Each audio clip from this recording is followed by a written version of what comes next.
Goodness me, could you imagine keeping a bearded dragon in a viv that was 15 feet long and 5 foot high and 4 foot deep, and having that with a nice naturalistic substrate and a rock stack and a bit of a fence and a fence post, and really lighting it up well, and actually seeing that bearded dragon look like the ones that we see on the videos? Yeah. To me, that's apex. I would keep a bearded dragon there. Yeah. Exactly. You know, because it is actually being a bearded dragon. You can see that thick, live, muscular, snarling beast that just wants to leg it as fast as it possibly can. Yeah. And survive.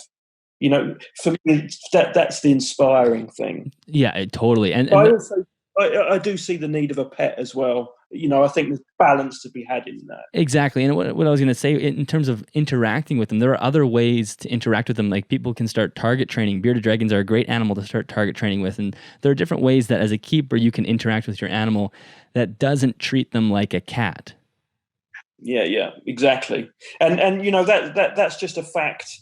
I love what you just said there. You know, anybody can target train a bearded dragon. Exactly. Well, saying that 5 years ago would have got you beaten up. Yeah. You know, because they're only reptiles. They don't know what's going on. We can just breed them. We can keep them. You know, and we've been saying for such a long. Anybody that's, you know, looked into the eyes of a reptile and actually tried to understand the way that animal ticks, you know that they're sentient. Well, if you know that they're sentient and they can find food and defend their territory, they more than have enough brain capacity to be target trained. Totally. Once we start showing that these animals can be target trained and that they can follow in patterns and that they do understand social cues, it kind of opens our mind to the fact that these 5 providers within the 3 parameters of overall nutrition actually do bloody mean something. These are not thick. I hate the term. The zoological term for reptiles is lower vertebrate. Okay, they might be, but using that descriptive term now alludes to the fact to a situation where that animal is of less importance than a tiger or an elephant or something else I couldn't care about. Yeah. You know, they are not. These are absolutely incredibly highly developed species. And they will mesmerize you with their intelligence.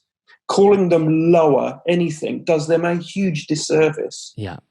I get really het up about that. I can't help it.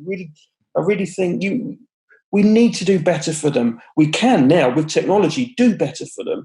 Let's do it right. And let's just move away from that. Well, yeah, you can keep it in a box. It's only a snake. Really? How long has that been on the earth compared to you? It's not just a snake. That is an apex predator. And if it was bigger and had hands and could talk, you wouldn't be here. Do you know what I mean? Totally. Yeah, exactly. And the whole tub thing is an interesting one because it's, like I was saying, it's a negative feedback, almost like a self-fulfilling prophecy. Because they're kept in those environments, the snake doesn't move, and it supports the fact of continuing to keep it in that environment. It's like, well,